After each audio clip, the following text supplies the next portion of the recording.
Hola, ¿qué tal? ¿Cómo están? Bienvenidos a un nuevo capítulo de Política Podcast. Soy Alicia Vesperinas de nuevo. Esperamos que Rocío vuelva a tomar su rol en la conducción de este programa a partir de mañana y si no a más tardar desde el miércoles, porque ya la tenemos en viaje de regreso a Chile. Pero bueno, para conversar me acompaña, como la semana pasada, Pablo Benavides. ¿Cómo estás, Pablo? Bien, Alicia, nuevamente por aquí en País Lobo y gracias por la invitación nuevamente.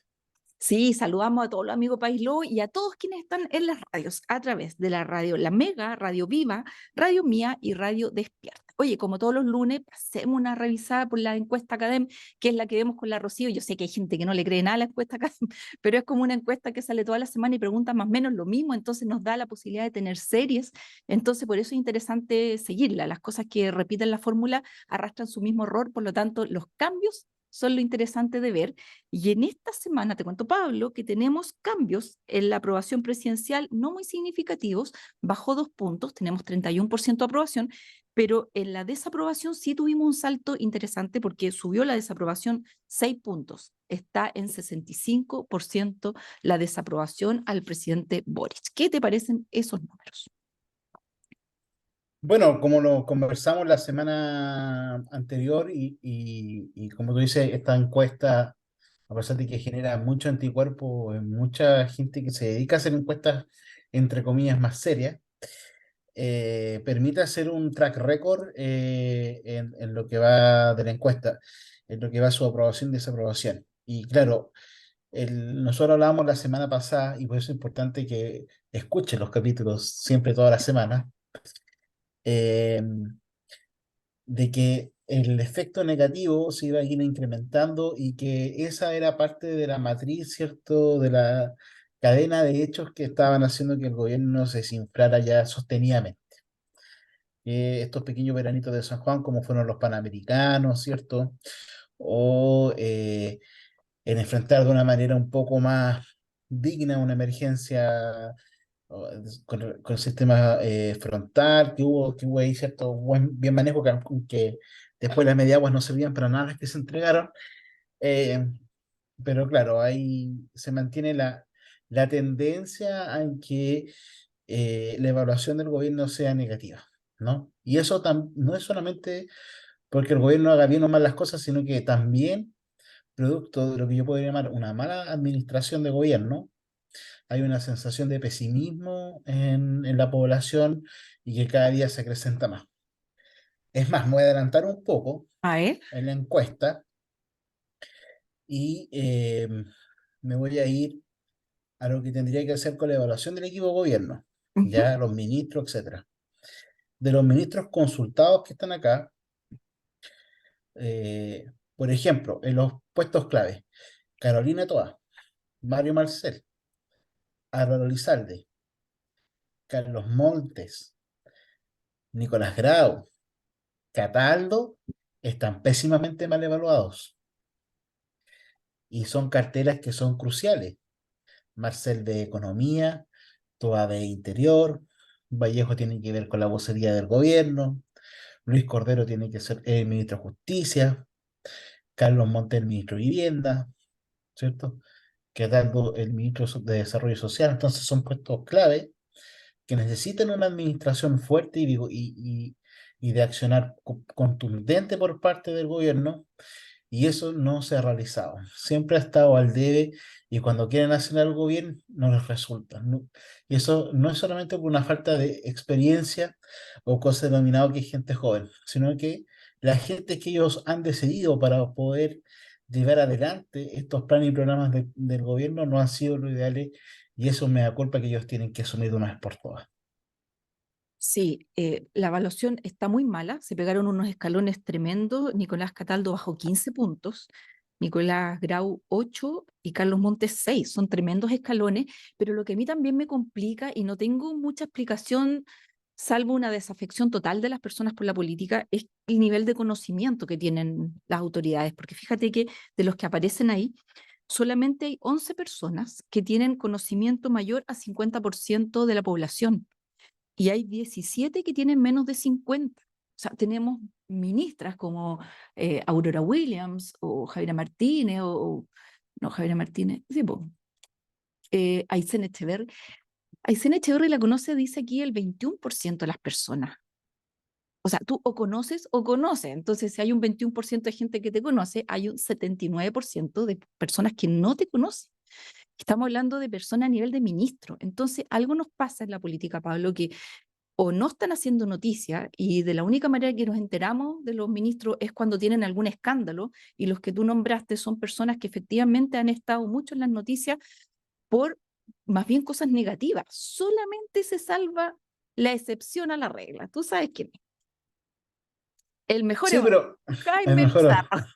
por los Pero el resto, panamericanos, claro, claro. pero el resto, todos tienen muy baja aprobación. Y lo que es más preocupante es como que si lloviera, o sea, como que les da lo mismo, porque nosotros con Rocío, que llevamos esta encuesta, la venimos revisando hace como no sé cuántos años, y siempre es lo mismo, pésimamente mal evaluados los equipos de ministros y todo.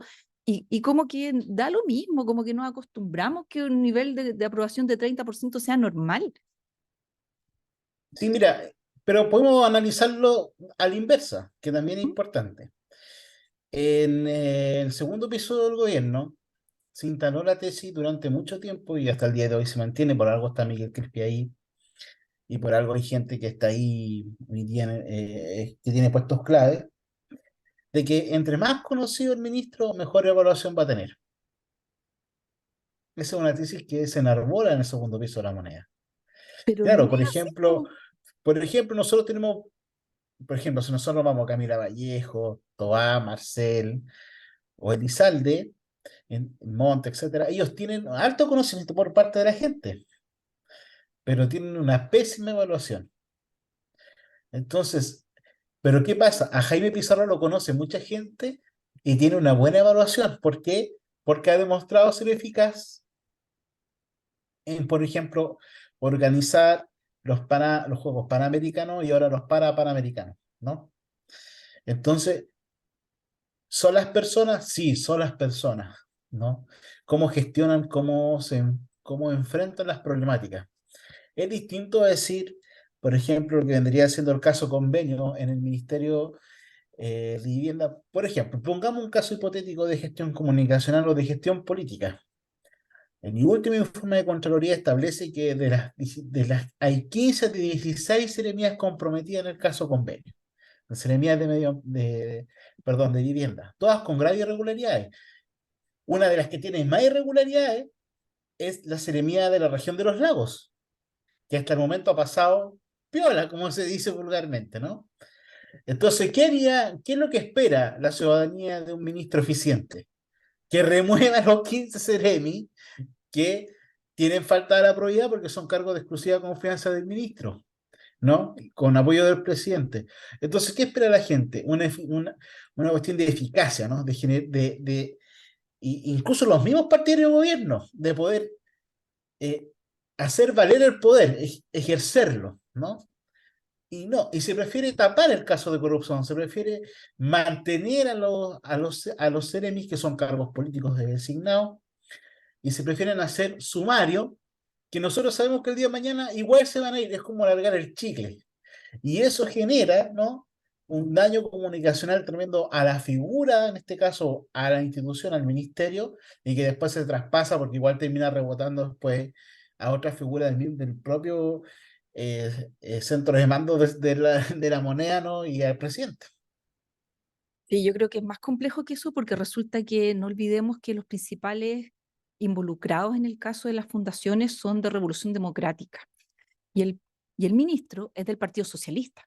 Entonces, en el fondo se están enfrentando como las dos almas del gobierno. Entonces, hay gente que dice tiene que caer el ministro porque el ministro estaba pasando esto debajo de sus narices y si bien es cierto, él quizás no estaba implicado en ningún caso de corrupción ni nada, pero tenía cero control de lo que estaba pasando y ahora que ya se sabe, bueno, tiene que dar un paso al costado, qué sé yo. Bueno, y, pero de ese lado te dicen, oye, pero ¿por qué nosotros vamos a pagar? Nosotros como bloque socialista, ¿no es cierto? Vamos a pagar y vamos a entregar un ministro, que un ministro que goza de bastante respeto en el establishment, digamos, ¿no es cierto? Carlos Monte es como de los, entre comillas, serios. y no van a pagar quiénes son los que hicieron el mal uso de estas platas que son de Revolución Democrática. Entonces, hagamos ahí la pérdida y no a nivel de ministro. Así que yo creo que es una cosa que tiene en este minuto, Pablo, en tensión al gobierno, justamente porque se enfrentan, como te decía, esas dos almas. ¿No? Y la excusa que nos da Monte, tratando de blindar al gobierno y no perder el cargo, porque está en esa encrucijada, como tú bien señalas, es decir que no hay gente. Claro. Cuando hay mucha gente, incluso independientes, que son más capaces incluso que propios militantes para poder ejercer ese u otros cargos, ¿no? Pero siempre va más vale el cuoteo de que tanto dijeron ellos que se iban a hacer cargo y que no iba a pasar en este gobierno, ¿no? Los que prometieron que venían a cambiarlo todo han mantenido las mismas malas prácticas que gobiernos anteriores, lamentablemente.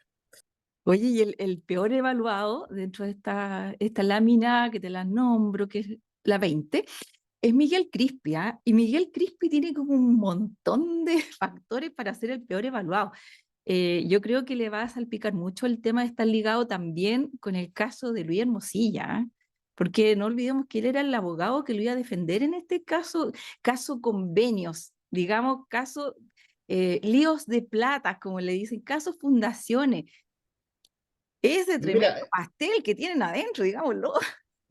el caso de Luis Hermosilla da por un capítulo aparte porque tiene que Sí. ver con muchas cosas, sobre todo con la ética a la hora de ejercer la abogacía, y con posibles delitos que aparecen en los audios que se hicieron porque hablan de un pasado, de que se planean hacer, o sea, de que se van a hacer en el momento y que se planean hacer a futuro. O sea, es como que cumple con todo lo que no hay que hacer, todo lo que no tiene que hacer un abogado.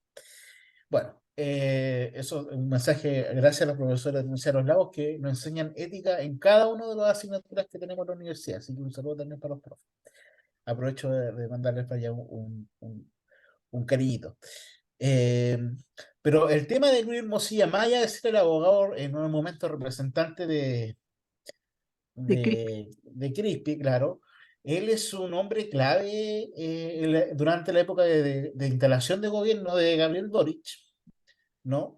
Y también fue un hombre clave en desactivar la pugna que había entre Gabriel Boric y Sebastián Piñera, porque Luis Hermosilla fue el hombre clave del pasar del señor Piñera, usted está avisado por posibles querellas por violación de los derechos humanos durante el estallido social, a invitarlo en un avión por gira al extranjero. Entonces, uno de los hombres clave en poder desarticular esa tensión y que le prestaron oídos en la moneda era Luis Hermosilla. Y por lo tanto, las relaciones de poder que tiene Luis Hermosilla son transversales y están también al interior del mismo gobierno. Y eso les va a golpear tarde o temprano. No es solamente que deje de ser representante, en el caso convenio de Miguel Crispi, que según una de las tesis que se establece es que sería de que no se presentara a declarar a la comisión del caso convenio. Esta comisión especial era lisa y llanamente Consejo de Luis Hermosilla. Entonces, con apoyo comunicacional, ¿cierto? De Camila Vallejo y de Luis Cordero. No nos podemos olvidar eso. Entonces, él tiene redes al interior del gobierno. Y por lo tanto, el caso de corrupción de Luis Hermosilla no solamente lo afecta a él y a su equipo de abogados y clientes, sino que va a terminar otra vez. O sea, el gobierno no hace nada y le rebotan las cosas igual. Oye, para quienes no están tan metidos en estas cosas como nosotros, que intercambiamos aquí archivos y todo, nos estamos refiriendo a un artículo que publicó CIPER la semana pasada, en donde hace mención a un audio de 105 minutos, en donde intervienen tres personas, dos abogados y un cliente. Los abogados son Leonardo Villalobos y Luis Hermosilla, que es este abogado al que nos estábamos refiriendo, que hablan con su cliente, que es Daniel Sauer, en donde le describen toda una maquinaria armada para pagar sobornos en dos instituciones del país, en el Servicio de Impuesto Interno y en la Comisión para el Mercado Financiero, que son dos reguladores que tenían una cierta línea investigativa respecto de empresas de factoring que tenía este cliente. Entonces le estaban hablando de la estrategia. Entonces, dentro de las cosas así súper tranquilas que les decía era, oye, esto se arregla con plata y con plata en sobre, en donde tú necesitamos en este minuto, decían ellos, le debemos 10 millones ya al que nos está moviendo las cosas, ¿no es cierto? Y necesitamos 100 millones más para mover otra, y hablaban como si nada de que podían conseguir quemar oficinas, desaparecer computadores. ¿Les suena un poco eso?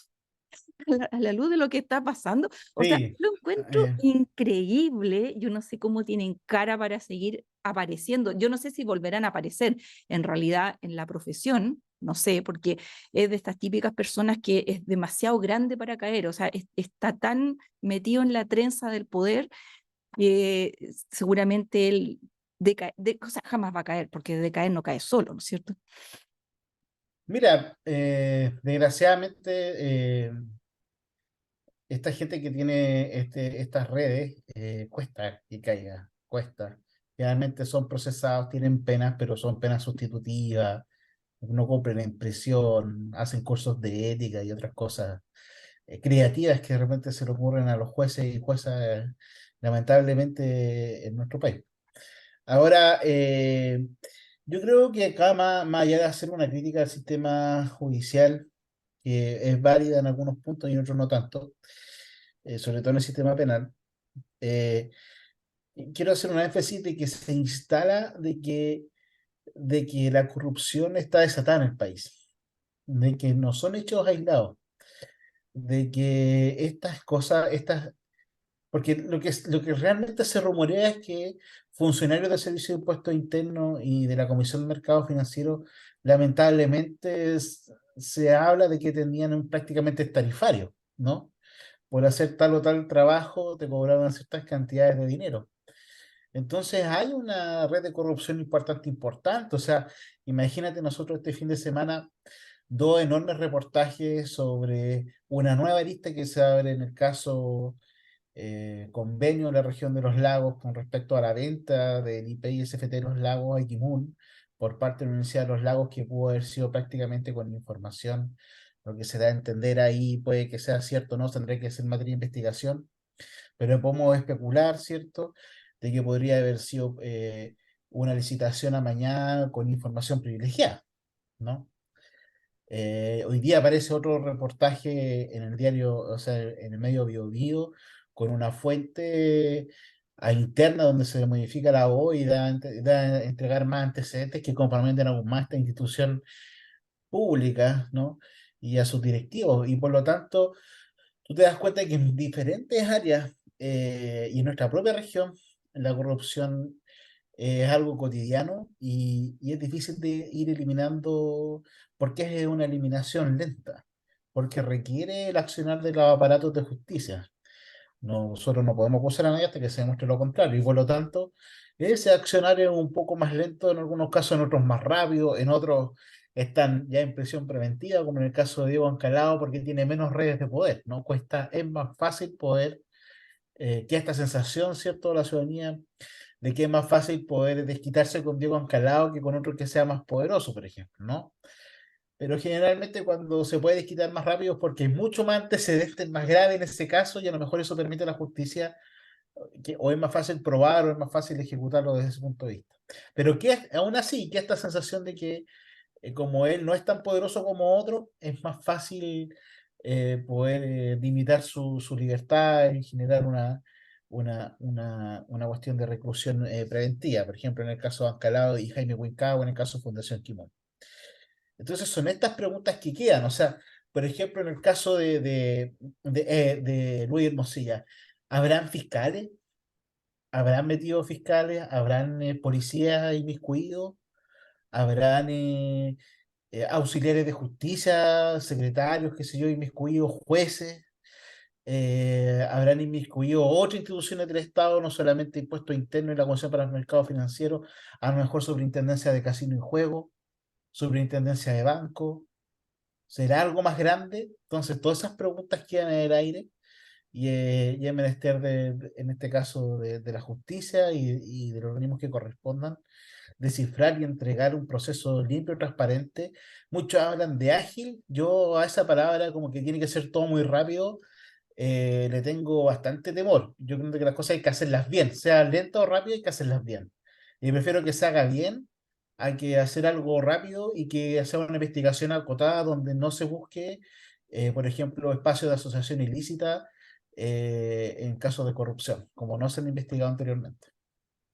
A mí lo que me pasa con este caso es que no puedo desacoplar la situación que está pasando del contexto en el que estamos viviendo. Estamos por evaluar un segundo cambio constituyente. O sea, vamos a tratar de volver a pensar cómo diseñamos las instituciones, cómo repartimos el poder y todo. Y nosotros, por lo menos yo leo y lo trato de entender y todo, y de repente ¿te ha pasado como esos monitos que les sale como un gorrito de tonto para arriba, así como un cono? No, me sentí tan retonta porque dije, uno tratando de hacer como el mapa bonito para que las cosas funcionen y la verdad, si es que al final la corrupción empieza a horadar todas estas instituciones y así es como se resuelven las cosas, como dijo él, oye, si estas cosas se resuelven así, y lo decía tan suelto de cuerpo y lo decía, oye, esto es delito y qué tanto, si es lo que estamos haciendo, o sea, así se hacen las cosas que yo decía, quizá hay gente que dice, da lo mismo lo que salga de aquí, si total, así se hacen las cosas. O sea, al final, estas redes de corrupción, para uno que las ve de afuera, quizás te espantan y es corrupción, pero quizá para una gran, no sé si gran o pequeña, o no tengo idea de qué tamaño, proporción de las personas, es lo normal. O sea, así es como se resuelven las cosas. Entonces somos los tontos que nos ponemos a la fila, que esperamos nuestro turno, que marcamos la tarjeta y damos vuelta el torniquete y pasamos. Pues, el resto no le importa. Entonces me complica mucho, Pablo, que al final, si no creemos en nuestra institucionalidad, ¿qué nos queda como país? O sea, ¿de qué nos agarramos? De ahora para adelante, en el fondo. Bueno, la crisis institucional en Chile no solamente comienza con la deficiencia o los problemas asociados a los derechos que pudieran, o los elementos, ideas que puedan ser objeto de derecho, por ejemplo, una vivienda digna, buena educación, salud, no sé, vivir en un ambiente libre de contaminación y cosas, esos aspectos de la vida, sino que también parte por cómo las mismas personas que están inmiscuidas en la política dentro de los poderes del Estado, horadan, ¿cierto?, la confianza y la fe pública en las instituciones, ¿no? Estas son cosas que no son cosas etéreas. Generalmente se culpa al Estado y se ve algo muy grande, ¿cierto? Para que nadie sea responsable. No, acá hay personas, hay instituciones que son responsables también de la corrupción y que en muchos casos han encubierto. Por ejemplo, pongamos el caso de RD. Si RD hubiera sido un partido más transparente, esta es una crítica constructiva que le estoy haciendo aquí a la gente de RD, si ustedes hubieran sido más transparentes, quizás hubieran tenido una mejor gestión, no tendrían el escarnio público que tienen hoy día. Solamente por hacer las cosas como las personas decentes, hacerlas bien, de honestidad y de cara a la ciudadanía. Pero ¿qué se prefiere? Se prefiere mantener las cuotas de poder, se prefiere mantener, ¿cierto?, el amiguito en el cargo, que no lo echen, porque si nos sacan un seremi perdimos nuestra cuota y por lo tanto después, ¿cómo vamos a mandar a alguien a postular un cargo de elección popular? Porque así funciona la política, desgraciadamente, ¿no? No, no, no. Esa cultura de hacer política es la que hoy día está mañana y esa cultura de hacer política es la que genera estas redes de corrupción, de clientelismo, de nepotismo, etcétera, ¿no? Pero tienen nombres, hay personas, y a esas personas es la que hay que indicar, apuntar y tomar responsabilidades políticas contra esas personas, ¿no? El punto es que Eh, quién lo hace. bueno, la ciudadanía lo tiene que hacer, pues cuando Claro. la ciudadanía vota, tiene que acordarse de esto, no podemos Mm, vivir en un Chile que pasa un caso, pasa una elección y ya nos olvidamos de qué esa persona hizo anteriormente, ¿no? claro. Y tenemos que también los medios de comunicación estar recordándole, ojalá o por lo menos una vez al año, que esa persona cometió tal acto grave de corrupción donde fue implicado por la justicia o fue sancionado o Mm. fue en su caso, qué sé yo, obtuvo una pena, ¿no? O estuvo inmiscuido, eh, por ejemplo en el caso, es que yo soy muy bueno, como yo investigo estos casos de corrupción, me acuerdo de todas estas cosas. Por ejemplo, en el caso Sokimich, ¿no? O sea, el Partido por la Democracia en el PPD, podemos hablar de la U y de todos otros partidos, y yo entiendo que esto fue para todos, pero pongamos un caso emblemático. En el PPD estaba inscrito como militante Sokimich, ¿no? Y se entregaban plata, ¿cierto?, del yerno de Pinochet para financiar campaña política. Y cuando todo sucedía, la que era presidenta del partido era Carolina Toá, hoy día es ministra del Interior. Entonces son esas cosas que a nosotros se nos olvida a la ciudadanía, de que estas personas han estado implicadas y que hoy día siguen manteniendo o ostentando cargos de poder en Chile, desgraciadamente. Desgraciadamente, y desgraciadamente se nos terminó el tiempo, Pablo, así que vamos a tener que dejar la conversa hasta aquí. La señora Carolina Toá y su megáfono, vamos a conversar en otro capítulo.